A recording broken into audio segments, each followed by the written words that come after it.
धारावीतील रहिवाशांचं धारावीतच पुनर्वसन केलं जाणार आहे। 2011 पर्यंतच्या पात्र रहिवाशांना धारावीत घर दिलं जाणार असल्याची माहिती मुख्यमंत्री देवेंद्र फडणवीसांनी दिलेली आहे। धारावी पुनर्वसनासंदर्भात मुख्यमंत्र्यांचं महत्त्वाचं विधान समोर आलेलं आहे। धारावीतील रहिवाशांचं धारावीतच पुनर्वसन केलं जाणार आहे आणि 2011 पर्यंतच्या पात्र रहिवाशांना धारावीत घर दिलं जाणार असल्याची माहिती फडणवीसांनी दिलेली आहे।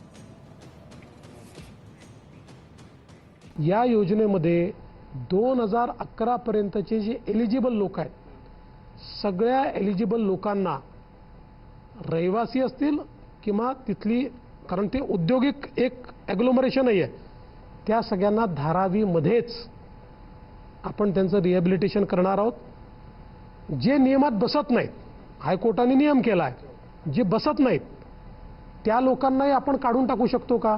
त्यांना काढलं तर ते दुसरी धारावी तयार करतील, म्हणून त्यांच्याकरता रेंटल हाऊसिंग हे तयार करायचं ठरलं आहे।